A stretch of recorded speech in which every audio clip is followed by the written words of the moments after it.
Cie, yang baru bangun tidur, pasti abis jogetan di pesta semalam suntuk ya? Mataharinya udah tinggi tuh. Saat melirik ke jam dinding, kamu kaget bukan kepalang? Waduh, udah siang bolong. Jadi males deh kalau mau beli jajan, padahal perutmu udah mulai keroncongan. Mau sarapan pun udah kesiangan banget. Ya udah deh, buka kulkas aja, kali aja masih ada makanan.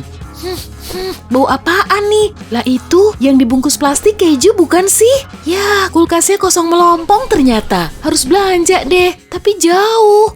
Ya udah sih, nggak ada pilihan lain. Makanan yang dihinggapi jamur memang biasanya sudah basi, tapi kalau keju nggak gitu juga kok. Buang aja bagian yang ditempeli jamur, sisanya masih bisa dimakan. Kalaupun ada yang termakan, tenang aja, kebanyakan keju kan memang sudah mengandung jamur. Malahan, makhluk hidup kecil ini punya andil penting dalam proses pembuatan keju. Ya, tapi tetap ada kecualinya loh ya. Hati-hati kalau warnanya abu-abu kehitaman. Kalau kamu melihatnya, cepet-cepet buang dan beli lagi yang baru deh.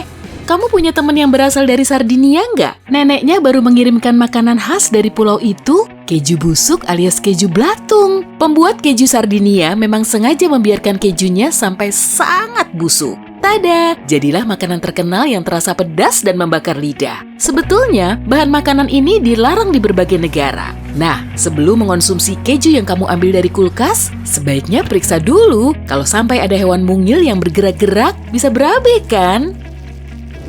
Pas lagi bikin omelet, kamu kehabisan bumbu ya? Coba deh, siapin cangkang telur organik, rebus, kemudian panggang pada suhu 205 derajat Celcius. Setelah teksturnya kering, haluskan hingga menjadi bubuk. Nah, tinggal masukin deh ke omelet buatanmu. Selain murah, cangkang telur juga kaya akan kalsium, jadi bisa jadi alternatif. Dalam keadaan darurat, selalu siapin tenda, selimut, dan lampu. Kamu bisa camping di hutan, jangan takut kelaparan, kan tersedia banyak kulit kayu. Bahkan nenek moyang kita sudah makan kulit pohon sejak dulu. Kulit kayu manis jadi primadona loh.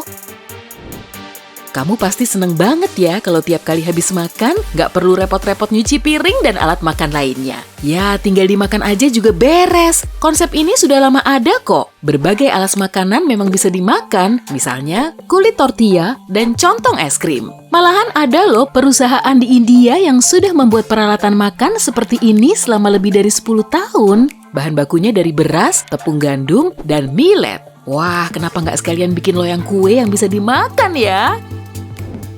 Ingat gak, waktu kecil dulu kamu suka makan yang aneh-aneh? Misalnya, kapur. Temenku gitu soalnya. Kapur murni cuma mengandung kalsium karbonat. Zat ini tidak memberi manfaat kesehatan khusus, tapi juga tidak beracun dan membahayakan tubuh. Orang-orang yang mengonsumsi kapur biasanya mengalami gangguan makan yang disebut paika. Akibatnya, mereka bisa memakan benda yang sudah jelas tidak ada nutrisinya. Dalam kondisi ini, mereka juga bisa makan kertas. Salah satu alasannya, ya karena berserat dan mungkin mereka juga kekurangan serat. Kertas tidak bernutrisi sama sekali. Selain itu, diolah dengan bahan kimia loh. Mending jauh-jauh deh. Orang makan tanah liat juga nggak begitu bikin melongo kok. Di beberapa belahan dunia, tanah liat dikonsumsi untuk mengatasi kekurangan zinc. Tentunya bukan sembarang tanah liat dong, tapi tanah yang telah dimurnikan dan layak dikonsumsi. Lumpur? Saat masih bocil, kamu pasti pernah kan main masak-masakan dengan lumpur di halaman rumah? Lumpur memang bukan menu diet harian kita, tapi menurut keterangan dari ahli gizi, lumpur tidak membahayakan kalau dikonsumsi dalam jumlah sedikit. Tanah liat dan lumpur mengandung banyak mineral, tapi kalau di dalamnya tidak ada bahan kimia. Dandelion termasuk bunga layak konsumsi yang paling menyehatkan. Di dalamnya terdapat berbagai vitamin, zat besi, dan antioksidan. Nutrisinya banyak banget. Plusnya lagi, bunga ini gampang dicari. Kita memang perlu jauh-jauh dari kaktus ya, durinya itu loh. Tapi kalau kita tahu cara membersihkan dan mengolahnya, tanaman ini bisa berubah jadi hidangan penutup, salad, sup, roti, minuman, dan masih banyak lagi. Rasanya emang agak lengket-lengket gitu sih. Kalau kamu mau nyoba, bersihin semua durinya, jangan sampai ada yang tertinggal. Saat lagi jalan santai sambil lihat-lihat ke atas, apa kamu pernah kepikiran, wah bisa jadi menu makan malamku tuh? Enggak ya, padahal sarang burung yang bisa dikonsumsi ngehits juga loh di beberapa negara. Kandungan gizinya banyak, rasanya unik, dan terbuat dari air liur burung.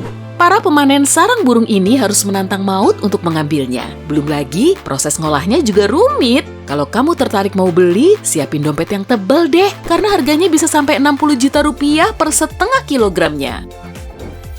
Barang mahal yang satu ini juga bisa dikonsumsi, emas. Tapi jangan asal ambil kalung mamamu, lalu kamu melahapnya mentah-mentah loh. Nah, serbuk dan untayan emas sering digunakan untuk menghias makanan, khususnya hidangan penutup. Emas bersifat inert atau tidak menyebabkan reaksi kimia di dalam tubuh sehingga bisa langsung melewati sistem pencernaan tanpa terserap tubuh. Apa kamu rela nambang emas seupil cuma untuk dimakan? Di beberapa tradisi, orang biasa merebus, melunakkan, dan memakan kulit hewan saat kehabisan makanan. Apa kamu mau nyoba?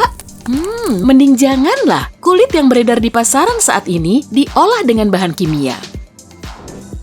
Saat kebetulan melihat tarantula, apa yang akan kamu lakukan? Kalau kamu lagi di warung tarantula di Kamboja, langsung makan aja. Tarantula goreng menjadi kudapan klasik Kamboja. Menurut mereka, rasanya kriuk-kriuk mirip kepiting. Beneran? Tarantula jelas lebih berdaging daripada belalang yang juga menjadi menu makanan di beberapa wilayah Asia dan Amerika. Penduduk Gunung Kidul Yogyakarta juga mengonsumsinya. Kedua hewan ini memang bisa dimakan dan mengandung banyak protein. Jangkrik juga sama, tapi harus dibudidaya dan diolah secara khusus. Jangan sembarang ambil belalang lalu melahapnya ya. Oh iya, katanya rasa belalang mirip-mirip seperti sarden loh. Penasaran pengen icip nggak? Saat rebahan santuy di depan TV, kamu masih kebingungan milih snack yang paling cocok buat menemani acara nonton maratonmu. Gimana kalau Choco Chip aja? Oke juga tuh. Cobain cracker tawon aja kalau gitu. Biskuit berbahan tawon ini berasal dari Jepang. Untuk dibuat cookies, serangga ini dibudidayakan secara khusus. Jadi bukan asal tawon yang bisa ditangkap dengan jala ya. Bahan makanan unik ini juga berasal dari Jepang. Kamu pasti nggak asing dengan ikan buntal kan? Ikan ini harus diolah oleh chef terlatih karena mengandung racun. Seporsi ikan buntal dibanderol dengan harga sekitar 1,7 juta rupiah. Setelah sang chef memfiletnya, bagian yang beracun kemudian dibuang di kontainer logam, lalu digembok. Selanjutnya, racun ini dibawa ke pasar ikan bersertifikat untuk dibakar. Toksinnya terlalu berbahaya kalau cuma dibuang ke tempat sampah biasa. Kamu ingin berprofesi sebagai pengumpul telur semut? Tapi kalau kamu harus mengumpulkan sampai 1 kilogram, semoga nggak perlu nunggu sampai jamuran deh. Nah, coba aja pindah ke Laos, biar kamu tahu sendiri. Di sana ada sejenis sup unik karena terbuat dari telur semut putih. Konon, rasanya agak mirip dengan udang. Mungkin kamu mau nyoba atau lebih milih sup udang yang asli aja. Telur 1000 tahun berasal dari Tiongkok. Tapi umurnya nggak selama itu kok, kan itu cuma nama aja. Proses pengolahannya biasanya cuma selama beberapa bulan, tapi metodenya sangat menarik. Telur dibenamkan di dalam tanah liat atau lumpur. Teknik ini memang sudah mereka terapkan selama berabad-abad agar semua manfaat telur bisa dinikmati. Terus, isi telurnya akan seperti apa ya? Amonia dan belerang akan terakumulasi di kuning telur, lalu di cangkangnya akan muncul pola mirip bulir salju berwarna putih kekuningan. Amonia juga membuat telur ini berbau menyengat. Oh, akan seenak apa ya makan makanan berbau busuk?